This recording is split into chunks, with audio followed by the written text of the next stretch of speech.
ونعوذ بالله من شرور أنفسنا ومن سيئات أعمالنا من يهده الله فلا مضل له ومن يضلله فلا هادي له ونشهد أن لا إله إلا الله ونشهد أن سيدنا ومولانا محمدا عبده ورسوله أما بعد قال الله تبارك وتعالى في القرآن المجيد والفرقان الحميد أعوذ بالله من الشيطان الرجيم بسم الله الرحمن الرحيم وسيق الذين اتقوا ربهم إلى الجنة زمرا حتى إذا جاءوها وفتحت أبوابها وقال لهم خزنتها سلام عليكم طبتم فادخلوها خالدين صدق اللہ العظیم۔ آئیے سب سے پہلے ہم اور آپ اس آقائے نامدار مدنی تاجدار دونوں عالم کے مالک و مختار کے بارگاہ بے کس پناہ میں عقیدت و محبت کے ساتھ ہدیہ درود کا نذرانہ عقیدت پیش کریں۔ اللہم صلی علی سیدنا محمد النبی الامی وعلی آلہ واہل بیتہ واصحابہ وبارک وسلم علیہ وعلیہ مجمعین۔ میں نے ابھی آپ کے سامنے سورہ زمر کی آیت کی تلاوت کرنے کا شرف حاصل کیا۔ اس سے گزشتہ جمعہ سورہ زمر کی ہی آیت ہم نے پیش کی تھی۔ آج اس آیت کے اندر جو مضمون ذکر ہے، اس سے پہلے کافروں مشرکوں کو مخاطب کر کے اللہ رب العزت نے ارشاد فرمایا تھا وَسِيقَ الَّذِينَ كَفَرُوا إِلَى جَهَنَّمَ زُمَرًا، کہ میں نے کہا تھا کہ کافروں کو ہکایا جائے گا، چلو چلو چلو جہنم میں چلو، ٹھیل ٹھیل کر کے بھگایا جائے گا، دھتکارا جائے گا۔ وَسَاقَ يَسِيقُ کے معنی آتے ہیں چلنا چلانا، اسی سے سائق ڈرائیور کے معنی میں رائڈر۔ تو یہاں پر ان کو بہت عزت کے ساتھ نہیں، ڈھکیل ڈھکل کے چلو چلو گروہ در گروہ کافروں کو جہنم میں پھینکا جائے گا اور ڈھکیلا جائے گا، دھتکارا جائے گا، ٹھیل ٹھیل کر کے لے کے جایا جائے گا، اور جہنم کا دروازہ اس کے لیے کھولا جائے گا، ان کافروں مشرکوں کے لیے، ان نافرمانوں کے لیے۔ اللہ تعالیٰ کافروں مشرکوں نافرمانوں کے مضمون کو بیان کرنے کے بعد اب اہل جنت کے طرف اس کے مضامین کو ذکر کر رہا ہے کہ جو مومن ہیں، جو نیک ہیں، جو صالح ہیں، جس نے زندگی دنیا میں میرے مطابق گزاری ہے، اس کے ساتھ کیا معاملہ ہوگا۔ اب آیت پر غور کریں، وَسِيقَ الَّذِينَ اتَّقَوْا رَبَّهُمْ، وہ لوگ جو اپنے رب سے ڈرتے رہتے تھے، اپنے رب سے ان کو ڈر تھا، زندگی گزارا تو اس طور پر کہ ہر وقت اللہ ہمیں دیکھ رہا ہے، ان کے ہر عمل میں اللہ کا استحضار تھا، تقوی اختیار کیے رہتے تھے، تقوی اور طہارت کے ساتھ اپنی زندگی گزارتے تھے، اللہ اور اس کے رسول کے فرما برداری میں ان کی زندگی گزرتی تھی، فرما برداری اور تابعداری میں ان کے تمام ایام اور اوقات گزرتے تھے۔ ان کے ساتھ کیا مہمان نوازی ہوگی دیکھیے۔ اگر ہم دنیا میں اللہ اور اس کے رسول کے مطابق زندگی گزاریں گے تو اللہ کی بارگاہ میں ہمارے ساتھ کیسی ضیافت ہوگی آپ سوچ نہیں سکتے۔ قرآن نے کہا وَسِيقَ الَّذِينَ اتَّقَوْا رَبَّهُمْ، جو اپنے رب سے ڈرتے ہیں، ان کو میرے سامنے کھڑے ہونے کا ڈر ہے کہ ایک نہ ایک دن رب کی بارگاہ میں جانا ہوگا، اس کے سامنے جواب دینا ہوگا۔ اگر یہ ڈر بندے کے اندر آ جائے تو اس کا ہر عمل پاک ہو جائے گا، ہر عمل صاف ہو جائے گا، مگر چونکہ ڈر نہیں ہے۔ اور یہاں مخاطب ان اہل جنت سے ہے جن کو ڈر ہے۔ ہم ڈرتے ہیں کسی اور لوگوں سے، ہم ڈرتے ہیں دنیاوی لوگوں سے، ہم ڈرتے ہیں مفاد پرست لوگوں سے، ہم ڈرتے ہیں اس لیے کہ ہم اگر یہ کام نہیں کریں گے، اگر ہم جھوٹ نہیں بولیں گے تو ہمیں نوکری سے نکال دیا جائے گا۔ ہم ڈرتے ہیں اپنی تجارت سے کہ اگر ہم جھوٹ نہیں بولیں گے تو میرا بزنس ڈیولپ نہیں ہوگا۔ بہت سارے تاجروں سے آپ نے سنا ہوگا، بزنس مین سے سنا ہوگا، وہ یہ کہتے ہیں کہ تجارت کرنے کے وقت میں جھوٹ بولنا ہی پڑتا ہے، اگر نہیں بولیں گے تو ہمارا کاروبار جو ہے کہ وہ ڈیولپ نہیں ہو پائے گا، ہمارا خرید و فروخت جو ہے کہ ترقی نہیں کر پائے گا، اور ہم بہترین بزنس مین نہیں بن پائیں گے، ہم جو ہے کہ دنیا کو حاصل نہیں کر پائیں گے، میرا مال فروخت نہیں ہوگا۔ یہ تمام ایکسکیوز دیتے ہیں، وہ یہ سارے ایکسکیوز پیش کرتے ہیں، اسی لیے وہ اپنے کاروبار میں جھوٹ بولتے ہیں۔ اور جھوٹ بولتے سنا ہوگا، یہ تو کھلے عام ہے، ارے ہم اتنا میں خریدا ہے، اگر وہ رقم اگر آپ 70 روپیہ آپ کو اس نے کہا ہے تو وہ کہے گا ارے ہم تو 65 میں لے کر کے آ رہے ہیں، یا ہم 68 میں لے کر کے آ رہے ہیں، 2 روپیہ لابھ کر رہے ہیں آپ سے۔ یہ ہر بزنس مین کاروبار یہ جملہ استعمال کرتا ہے، عام ہے یہ۔ اس کو ایسا لگتا ہے کہ سب سے بڑا دماغ والا یہی بیچنے والا ہے، اور سب سے بڑا بیوقوف اس کا کسٹمر ہے، کہ اس کے اس بات پر یقین کر لے گا کہ تم دھندا کر رہے ہو 2 روپے کے لیے، 5 روپے تم کما، بڑا بزنس کھول کے بیٹھا ہے، لاکھوں کروڑوں روپیہ اس نے اپنے کاروبار میں لگایا، اور وہ ایک چیز بیچ رہا ہے، کوئی پرچیز کر رہا ہے، وہ کیا کر رہا ہے، ہم کو اس میں 5 روپیہ لابھ ہے۔ تم کروڑوں کا بزنس کھول کے بیٹھے ہو، تم کو 5 روپیہ لابھ ہو رہا ہے، ہم سے بڑا بیوقوف، مطلب تم نے یہ سمجھ لیا اس سے بڑا بیوقوف کوئی ہے ہی نہیں۔ اللہ کی بارگاہ میں جانا ہوگا۔ جھوٹ بول کے جو تم کاروبار کر رہے ہو، جھوٹ بول کے جو تم دھندا چلا رہے ہو، تمہیں ڈر اس بات کا ہے، ڈر اس بات کا ہے کہ میرا کاروبار خراب ہوگا اگر ہم حق بول کر کے بزنس کریں گے۔ تمہیں کیا ضرورت ہے یہ بات بولنے کی کہ ہم اتنا میں خرید کے لائیں؟ بتانے کی ضرورت ہی نہیں ہے بھائی، ہم آپ کو اتنے میں دیں گے، ہم آپ کو اتنا میں دیں گے، ہم اتنا آپ سے لیں گے، ہم کو یہ بولنے کی ضرورت نہیں ہم اتنا لابھ کر رہے ہیں، کیونکہ آپ جھوٹ بول رہے ہیں۔ کوئی بھی بزنس مین جس ریٹ سے وہ خریدتا ہے اس ریٹ کا ذکر نہیں کرتا ہے، اگر وہ کر رہا ہے تو اس سے بڑا بیوقوف کوئی نہیں ہوگا، اور بزنس مین بیوقوف نہیں ہوتا ہے، تاجر بیوقوف نہیں ہوتا۔ اصول فقہ میں یہ بات کہا گیا کہ اگر آپ کاروبار کر رہے ہیں، زیادہ نفع بھی لے رہے ہیں، تو اس سے یہ کہیے کہ بھائی ہم کو اتنا میں پوسائے گا، یہ مت کہیے کہ ہم اتنا میں خریدا ہے تم کو اتنا لابھ کر کے دے رہے ہیں، جھوٹ ہوگا، وہ کاروبار میں برکت نہیں ہوگی، چھین لی جائے گی برکت۔ اور کیوں لیں اتنا؟ آپ ابھی تو کمپٹیشن کا زمانہ ہے، آپ اتنا ہی منافع لیں جتنا سے آپ کا کام چل سکے۔ آپ ایسا نہیں ہے کہ ایک چیز جس سے آپ 100 روپیہ حاصل کرنا چاہتے ہیں، نارمل ریٹ ہے 100 روپے، آپ 200 بول کر کے بارگن کرتے کرتے کرتے کرتے آپ 150 میں لے کے آ رہے ہیں۔ کوئی 150 میں مرغا بنا، کوئی 120 میں مرغا بنا، کوئی 170 میں مرغا بنا، کوئی 200 میں مرغا بن گیا۔ آپ سمجھ گئے کہ ہم نے اس کو بیوقوف بنا دیا، آپ نے دھوکہ کیا اس کے ساتھ۔ وہی ریٹ آپ کو 150 میں اگر اس کو دیے تھے تو اس کو بھی دینا چاہیے تھا، یہ انصاف تھا، یہ انصاف تھا۔ اب تو ایک اور جملہ ہے، آپ کے خاطر 100 روپیہ، کیوں؟ ہم آپ کے رشتہ دار ہیں، امام صاحب آپ کے لیے 80 روپیہ، اب باقی جب دوسرا آئے گا تو ارے بھائی آپ تو میرے دوست ہیں، آپ کے لیے 80 روپیہ، وہ سب کو 80 روپیہ ہی میں دے گا، مگر یہ جملے ہیں اس کے آپ کے لیے۔ کیوں بھائی؟ آپ کے لیے ہم کون ہیں؟ آپ کے رشتہ دار ہیں، آپ کو جتنا میں دینا ہے ایکول آپ سب کو اتنا ہی ریٹ میں دیں، یہ انصاف ہے۔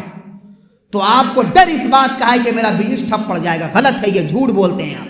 اسی لیے انصاف سے تجارت کیجئے، انصاف سے کاروبار کیجئے، اللہ کا خوف رکھیے اپنے دل میں۔ اللہ نے یہ جو انعامات اللہ کے ہیں ان بندوں کے لیے ہیں جس کو اللہ کہہ رہا ہے یہ مجھ سے ڈرتے تھے دنیا میں۔ وَسِيقَ الَّذِينَ اتَّقُوا رَبَّهُمْ إِلَى الْجَنَّةِ زُمَرًا، جو اللہ سے ڈرتے ہیں ہر عمل میں، ہر کام میں، اللہ تعالیٰ ان کو چلائے گا، ہکائے گا نہیں۔ اب دیکھیے لفظ ایک ہے، اس سے پہلے بھی وسیق الذین کفروا استعمال ہوا، اور یہاں پر بھی وسیق الذین اتقوا استعمال ہوا، مگر دونوں میں فرق ہو گیا۔ یہ ہے قرآن کی بلاغت اور فصاحت۔ اسی لیے قرآن صرف ترجمہ سے پڑھیے گا تو عقل نہیں کھلے گی، مفسرین اہل تفسیر کی تفسیروں کو دیکھنا ہوگا، تب اس کے اندر کی بنیادی چیزیں اور آیت کے مفہوم کو آپ صحیح معنوں میں سمجھ پائیں گے۔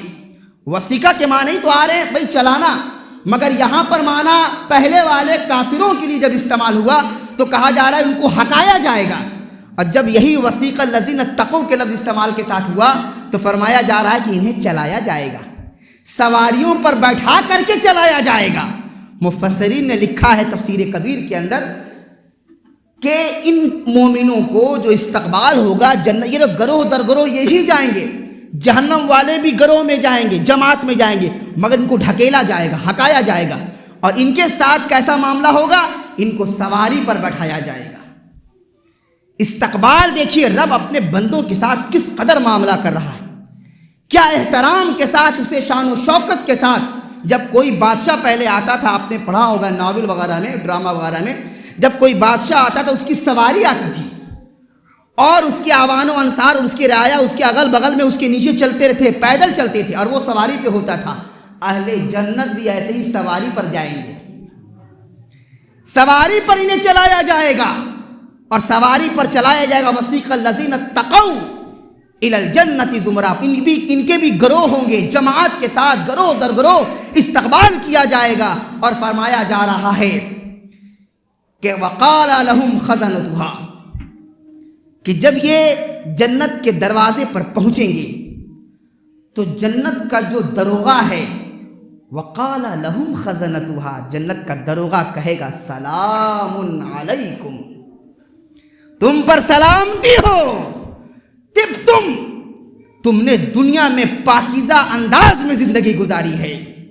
اب وہ جنت کا دروغہ گواہی دے گا، جنت کا داروغہ گواہی دے گا کہ تم دنیا میں پاکیزہ رہے، صاف رہے، شفاف رہے، تمہارا ظاہر بھی چمکتا تھا، تمہارا باطن بھی چمکتا تھا، تم ظاہری وجود سے بھی روشن تھے، اور باطن تزکیہ بھی تمہارا ہوتا رہتا تھا، تم دنیا میں اللہ اور اس کے رسول کے مطابق زندگی گزارے تھے، لہٰذا آج تم پر سلامتی کا جو ہے کہ وہ پیمانہ جاری کر دیا گیا ہے، پروانہ جاری کر دیا گیا ہے۔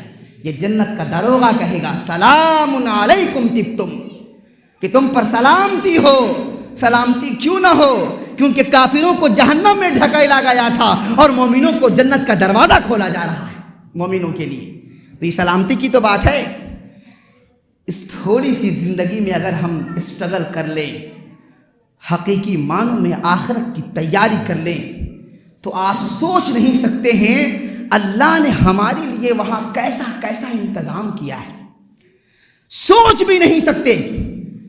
یہ جو زندگی ہے دنیا کی، یہ پانی کے بلبلے کی طرح ہے، ابھی ہم حیات سے ہیں کب نہ رہیں، مگر اس تھوڑی سی زندگی کے لیے یہ فساد، اس تھوڑی سی زندگی کے لیے یہ لالچ، اس تھوڑی سی زندگی کے لیے جھوٹ، فریب، فتنہ، سرکشی کیوں ہو رہا ہے؟ یہ تھوڑی سی زندگی اور تھوڑے سے لابھ کے لیے ہم نے آخرت کا سودا کر لیا، آخرت کو ہم نے بیچ دیا۔ کوئی نہیں آخرت کے بارے میں سوچتا کہ آخرت میں ہمارے لیے کیا انتظام ہے۔ ہم تو یہ سوچتے ہیں کہ دنیا میں ہم کو کتنا زیادہ پیسہ مل جائے، ریٹ طے کر کے رکھ لیتے ہیں، دنیا میں ہمارے لیے سب کچھ بہتر ہو جائے۔ آخرت کس نے دیکھی ہے؟ آخرت کی فکر اگر ہو جائے تو دنیا کی ہر چیز ہینچ نظر آئے گی، دنیا کی ہر چیز چھوٹی نظر آئے گی، دنیا کی ہر چیز بے معنی اور بے رنگ نظر آئے گی، اگر آخرت کا خیال دل کے اندر آ جائے۔ مگر مسلمانوں کو تو آخرت کا خیال ہے ہی نہیں، وہ تو کافروں کی تیری دنیا سجانے میں لگے۔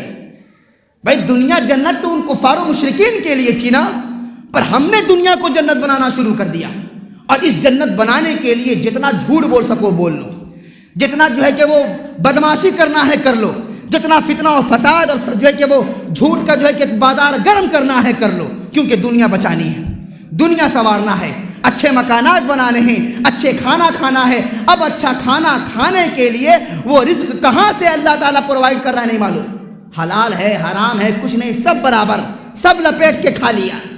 ہائے رے انسان، ذرہ برابر بھی اس کا احساس نہیں کہ اللہ تعالیٰ نے ہمارے لیے وہاں انتظام کر رکھا ہے، اور اس دنیا کے پیچھے ہم لگے ہوئے۔ مہمان نوازی ہوگی، جنت کا داروغہ کہے گا آئیے، اب تو یہ چیز آپ ہی کے لیے جو اللہ نے سجا کر کے رکھا ہے۔ حضرت علی المرتضیٰ رضی اللہ تعالیٰ عنہ ارشاد فرماتے ہیں اسی اہل جنت کے حوالے سے کہ جب یہ جماعت سواری پر جب ان کو بیٹھا کر کے لے کے جایا جائے گا، اور جب یہ جنت کے دروازے کے قریب پہنچیں گے تو جنت کے دروازے کے پاس ایک درخت ہے، جنت کے دروازے کے پاس ایک درخت ہے، اور اس درخت کے نیچے 2 چشمے جاری ہوں گے۔ سمجھ رہے؟ 2 چشمے جاری ہوں گے۔ اہل جنت مومن ایک چشمے سے غسل کرے گا. ابھی جنت میں گیا نہیں ہے، ابھی جنت میں گیا نہیں ہے، جانے سے پہلے اس چشمے سے غسل کرے گا. مفسرین نے لکھا ہے کہ جب وہ اس چشمے سے غسل کرے گا تو اس کا پورا جسم پاک ہو جائے گا. اور دوسرا چشمہ، جب اس دوسرے چشمے کو پیے گا، یعنی پہلے چشمے سے غسل کرے گا، دوسرے چشمے کو پیے گا، اس کے پانی کو لے گا اپنے جسم کے اندر پیے گا، سیراب ہوگا. فرمایا گیا جب وہ دوسرے چشمے کے پانی کو پیے گا تو اس کا پورا باطن پاک ہو جائے گا. یعنی غسل سے ظاہر پاک ہوگا اور پینے سے باطن پاک ہوگا. اب یہ بتائیے اس چشمے میں کیا ایسی بات ہوگی کہ غسل کرنے سے ظاہر پاک ہو جائے گا. پتہ چلا یہاں ایک کانسیپٹ بھی ہے کہ ہم کو اگر پاک اور صاف کرنا ہے تو صرف ظاہر نہیں. کیا گئے جمعہ میں اچھا کپڑا پہن کر کے اب دل میں گندگی گول لے کے مسجد میں داخل ہوئے، کتنے لوگ بیٹھے ہوں گے. کسی کا دل جو ہے وہ سمجھیے بہت رونق ہوگی اس کے اندر، اب وہ چمک رہا ہوگا، صاف و شفاف ہوگا. اور کسی کا دل کے اندر جو ہے وہ میل، کچیل اور کدورت. اور یہ تمام چیزیں کیوں ہیں؟ عداوت، دشمنی، شکوہ، گلہ، چوری، حسد، جلن، یہ تمام غبار دل میں لے کر کے بیٹھے ہوں گے. مگر اوپر چمک رہا ہوگا، فیس واش کر کے آئے ہوں گے مسجد میں، جمعہ کے دن ہے، سب سے ملاقات ہوگی، سب میرے چہرے کو دیکھے گا. تو ظاہر کو تو سنوار لیا مگر باطن کی فکر نہیں ہے. وہ پہلا چشمہ آپ کے ظاہر کو پاک کرے گا اور دوسرا چشمہ آپ کے دل کو پاک کرے گا. اور سارا معاملہ تو دل سے ریلیٹڈ ہے نا. یہ دل ہی پاک ہو جائے سارا معاملہ ہی ختم ہو گیا.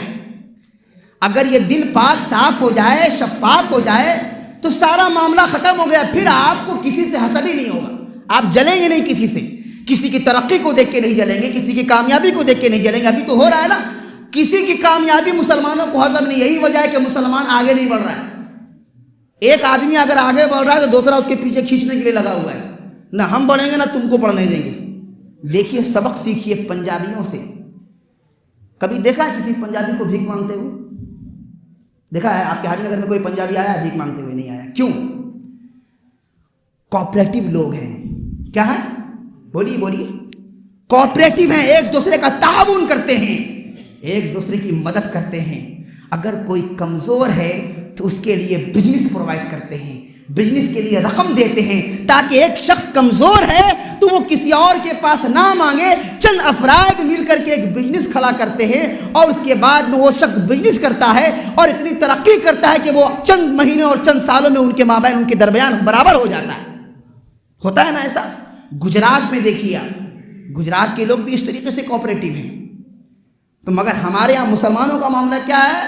نہ تم کو بڑھنے دیں گے. ایک اگر دکان کھل گئی حاجی نگر میں کسی کی، یہ فیکٹ بتا رہا ہوں، کیا کرتوت شروع. اب ہم صاحب آپ اس پر بھروسہ کرتے ہیں کیا؟ بالکل کرتے ہیں. حق ہے، النظر حق کہا گیا ہے. اور یہ کیا کرتوت آج سے نہیں ہے، یہ تو اسی وقت سے ہے جب ہاروت اور ماروت کو اللہ نے بھیجا تھا. ہاروت و ماروت، اس وقت بھی بہت زیادہ جادو چلتے تھے. اب آج کی بات نہیں، کئی ہزار سال پہلے کی بات بتا رہا ہوں، کئی ہزار سال. اس وقت بھی ہاروت اور ماروت آئے تھے معجزہ اور جادو کے درمیان تفریق بتانے کے لیے، کہ جس کو لوگ معجزے کو بھی جادو سمجھنے لگے تھے، چونکہ جادو کا ہی رواج تھا. آج ہو رہا ہے، کوئی دھندا شروع کرتا ہے، چند مہینے ہوتے ہیں، نظر بد لگانے والے نظر بد لگاتے ہیں اور کسی کے پاس جاتے ہیں. سفلی کا تو دور ہے یہ، اور بنگال کا جادو ایسے ہی مشہور ہے. بنگال کا جادو ایسے ہی مشہور ہے. تو سفلی ایک ناپاک شے ہے. جو لوگ بھی سفلی کرتے ہیں اللہ کی بارگاہ میں سخت سزا ہے ان کے لیے. بہت سارے ایسے لوگ ہیں جو دعا تعویذ کا دھندا کھول کے بیٹھے ہیں اور وہ سفلی کرتے ہیں اور سفلی کا کام کرتے ہیں. سفلی ایسی گندی چیز ہے، اس کے ذریعے آپ کا معاملہ اچھا ہو جائے گا. بظاہر اچھا تو ہوگا مگر جس چیز سے اچھا وہ کر رہا ہے وہ شے گندی ہے. اس کا نام اس میں میرے رسول پر ہم نہیں لے سکتے جن چیزوں سے سفلی کیا جاتا ہے. پر آپ لوگ دوڑ کے جاتے ہیں نا، ارے وہاں کام بہت تیزی سے ہوتا ہے، تو ہم تو تیزی کی طرف دوڑتے ہیں، لپکتے ہیں. کون جلدی سے تعویذ کام کر جائے؟ جلدی سے تعویذ کام کس کی کرتی ہے معلوم ہے آپ کو؟ نہیں معلوم. کبھی سوچا ہے، غور کیا ہے؟ کوئی دھندا کھول کے بیٹھ گیا، اس کا کاروبار چمک گیا، اس کے پاس بھیڑ لگی، آپ چلے گئے، کبھی تحقیق نہیں کیا کہ اس کا کام اتنا فاسٹ کام کیوں کر رہا ہے. سفلی کا دور ہے. آپ بھی گناہگار ہوں گے, وہ کر رہا ہے وہ تو پھنسے گا ہی. تعویذ جو نقش سلیمانی ہے اس کا اثر دھیرے دھیرے ہوتا ہے. آپ سوچتے ہیں فاسٹ ٹریٹمنٹ, تو فاسٹ ٹریٹمنٹ کے لیے آپ 800 جو ہے کہ وہ پاور کی گولی کھا لیجیے, آپ بچیں گے تو بچیں گے ورنہ صاف ہو جائیں گے, ہے نا. 400 والا تو ہضم ہوگا نہیں آپ کو. تو ہم فاسٹ ٹریٹمنٹ کے پیچھے لگے رہتے ہیں, جلدی سے کام ہو جائے, اور اس کے لیے ہم کو جہاں جانا پڑ جائے, جو سودا کرنا پڑ جائے. کوئی مرغا دے رہا ہے تو کوئی بکرا دے رہا ہے, کوئی کیا کاروبار بنا کے رکھا ہے. اللہ تو اچھا کر رہے ہیں وہ. اب آپ ایسا کیجیے گا, آپ کے ساتھ ایسا ہی ہونا چاہیے, چونکہ آنکھ تو بند ہے آپ کی نا, اور کھلے گی بھی نہیں. ہم تقریر کرتے کرتے چلے جائیں گے کسی دن, مگر آپ کی آنکھ نہیں کھلنے والی. آپ تو جائیے گا انہی لوگوں کے پاس, کہیں گے بھائی مولانا صاحب ہر جمعہ جو ہے کہ کبھی نہ کبھی چھیڑ ہی دیتے ہیں, ان دعا تعویذ والوں کا دھندا ہی بند کرنے کے چکر میں لگے ہیں. بھائی ہم کسی سے کوئی رقم نہیں لیا ہے, سمجھے نا, کہ بھائی اس کے اوپر ہم گفتگو کر رہے ہیں, ہمیں کسی چیز سے کوئی مطلب نہیں ہے, مگر مقصد یہ ہے کہ آپ کی آنکھ کھل جائے. آپ پہچانیے ایسے لوگوں کو, ایسے کے پاس جائیے جو آپ سے پہلے سے ڈیمانڈ نہ کرے. 15,000 لگے گا تب کام ہوگا, 5 ٹھو پکڑ کے رکھا ہے اس کو جکڑ کر کے. خیر مسلمان کتنے جلدی الو بن جاتے ہیں لوگ آسانی سے. سوچا کبھی کبھی ہم بھی حجرہ میں کھول دیں یہ سب کام, کتنا بھیڑ ہوگی نا, لوگ تو دوڑ آئیں گے. جامع مسجد میں بھی دھندا چل رہا ہے. استغفر اللہ, لا حول ولا قوت الا باللہ العلی العظیم. اللہ تعالیٰ ایسے بازار فروشوں اور دین فروشوں سے آپ کو بھی بچائے اور ہمارے ایمان کو بھی بچائے. فرمایا جائے گا وفتحت ابوابها. اب قرآن کی آیت پر غور کریں. جنت کھولی جائے گی, کس کے لیے؟ کافروں کے لیے. اب یہاں پر بھی لفظ آیا فتحت ابوابها, وسیق الذین کفروا الی جہنم فتحت ابوابها, کہ جب کافروں کو جہنم میں لے کے جایا جائے گا تو دروازہ کھولا جائے گا. اب قرآن کی تعبیر پر غور کیجئے اور قرآن کے نقطے کو سمجھیے. ایک زبر زیر سے مفہوم اور معنی بدل جاتا ہے, آج وہی سمجھا رہا ہوں آپ کو. فتحت ابوابها, کافروں اور نافرمانوں کے لیے جہنم کا دروازہ کھولا جائے گا جب وہ وہاں پہنچیں گے. مگر جنتی کے ساتھ کیا ہوگا؟ مومنوں کے ساتھ فرمایا گیا وسیق الذین اتقوا الی الجنۃ زمرا حتی اذا جاؤوها, جب یہ مومن یہ جنتی جنت کے دروازے کے پاس پہنچیں گے. وفتحت ابوابها, اب یہاں پر واو آ گیا, وفتحت ابوابها, تو ان کے لیے جنت کے دروازے پہلے سے کھلے ہوں گے. جنت کے دروازے پہلے سے کھلے ہوں گے. لفظ ایک ہے نا, فتحت ابوابها وہاں بھی ہے, اب کافروں کے لیے بھی فتحت ابوابها ہے. مگر دونوں کے معنی پر غور کیجئے. کافروں کے لیے جب کافر جہنم کے دروازے پر پہنچیں گے تب کھولا جائے گا, یعنی بند ہے وہ. مگر جنتیوں کے لیے جب یہ دروازے پر پہنچیں گے تو کھولا نہیں, ان کے استقبال میں پہلے سے کھول دیا جائے گا. آپ کے گھر میں اگر کوئی بڑا ویکتی آتا ہے, کوئی نیتا یا کوئی پیر یا کوئی بزرگ, تو کیا آپ اس کو اپنے دروازے پر انتظار کرواتے ہیں کہ وہ ٹنگ ٹنگ بجائے پھر آپ کھولیں؟ ہوتا ہے نہیں. حضرت آئے ہیں, پیر صاحب آئے ہیں, امام صاحب آئے ہیں, مولانا صاحب آئے ہیں, دروازہ پہلے سے کھلا ہے اور دروازے کے اندر جو بیٹھا ہوا میزبان ہے وہ پہلے سے استقبال کرنے کے لیے دروازے پر کھڑا ہے. فیکٹ ہے نا, یہ ہوتا ہے نا ایسا. کوئی بڑا ویکتی آپ کے پاس اگر آتا ہے تو آپ دروازہ بند کر کے اس کا استقبال نہیں کرتے, کھول کے دروازے پر کھڑے رہتے ہیں. تو ویسے ہی جب جنتی لوگ جنت کے دروازے پر پہنچیں گے تو ان کے ضیافت کے لیے, ان کے استقبال کے لیے, ان کے ویلکم کے لیے اللہ تعالیٰ فرشتوں سے جنت کا دروازہ پہلے ہی کھول کے کہے گا کہ دروازے پر کھڑے رہو, اور وہ جو جنت کا داروغہ ہے وہ دروازہ کھول کر کھڑا رہے گا اور آپ سے کہے گا سلام علیکم طبتم, کہ تم پر سلامتی ہو, تم نے دنیا میں پاکیزہ زندگی گزاری ہے. تو یہ ہے استقبال اور یہ ہے فرق. وہاں بھی یہ فتحت ابوابها اور یہاں بھی یہ فتحت ابوابها. فرق یہ ہے کہ ان دونوں کے بیچ میں واو ہے اور یہ واو حالیہ ہے. جب یہ پہنچیں گے, حالانکہ اس وقت دروازے کھول دیے جائیں گے. Its gates will be open, ان کے لیے تھا, ان کے لیے تو its gates have been opened ہے, پہلے سے کھلے ہیں. پرزینٹ پرفیکٹ پیسو میں استعمال ہو رہا ہے, کھولا گیا ہے پہلے سے. تیار کر دیا گیا ہے سارا معاملہ. Its gates have been opened, دروازہ کھولے جا چکے ہیں ان کے لیے. آؤ, اب یہ جنت تمہارا انتظار کر رہی تھی برسوں سے. تو اس کے لیے ہمیں کیا کرنا ہوگا؟ اور پھر فرمائے گا جنت کا داروغہ فادخلوها خالدین, ہمیشگی کی جنت میں داخل ہو جاؤ. اب یہاں سے تمہیں کوئی نہیں نکالے گا. دنیا میں تو گئے تھے چند سالوں کے لیے, وہاں سے تمہیں موت آئی اور تمہیں جگہ منتقل کرنی پڑی. وہاں سے وقت مقرر ہوا, میعاد کمپلیٹ ہوا, وہاں سے تم منتقل ہو گئے, مگر یہاں سے منتقل نہیں ہوگے. فادخلوها خالدین, ہمیشہ ہمیشہ رہوگے وہاں. ہمیشہ کی جنت اللہ نے تمہارے لیے بنا کر کے رکھی ہے. یہ تمہارے تمام اعمال کا نتیجہ ہوگا کہ اللہ تعالی ہمیں اور تمہیں جنت عطا کرے گا. تو اس جنت کی فکر مسلمانوں کو کرنی چاہیے, اس آخرت کی فکر مسلمانوں کو کرنی چاہیے. اس کے لیے اللہ نے پہلے ہی لفظ استعمال کیا ہے وسیق الذین اتقوا. مسلمان نہیں کہا کہ مسلمانوں کو لے کے جایا جائے گا, نہیں, ڈرنے والوں کو, جو میری ذات سے ڈرتے تھے, جو میرے وجود سے ڈرتے تھے, جو میرے نام سے ڈرتے تھے, جو میرے اوصاف سے ڈرتے تھے, جو یہ جانتے تھے کہ اللہ جبار ہے, اللہ قہار ہے, اللہ جو ہے کہ گرفت کرنے والا ہے, اللہ باس پرسی کرنے والا ہے, اللہ کے سامنے ہمیں کھڑے ہونا ہے. یہ تمام چیزیں اس کے سامنے موجود تھیں اور میرا وجود ان کے سامنے جو ہے کہ ظاہر تھا. ان کو یہ معلوم تھا اگر ہم نے اچھے اعمال کیے تو اچھے اعمال کے نتیجے میں جنت ملے گی, اگر ہمارے اعمال خراب ہو گئے تو اس کے نتیجے میں اللہ تعالیٰ ہمیں جہنم میں بھیج دے گا. تو ڈرنا ہوگا اللہ رب العزت کی ذات سے, ڈرنا ہوگا اس پروردگار سے جس نے ہمیں اور آپ کو پیدا کیا ہے. کسی اور سے ڈرنے کی ضرورت نہیں ہے. ڈر اگر پیدا کرنی ہے تو رب خالق کائنات کی, جس نے آپ کو بھی پیدا کیا اور ہمیں بھی پیدا کیا اور اس پورے کائنات کو وہ پیدا بھی کیا ہے اور پرورش بھی کر رہا ہے اور پال بھی رہا ہے. وآخر دعوانا الحمدللہ رب العالمین. جن لوگوں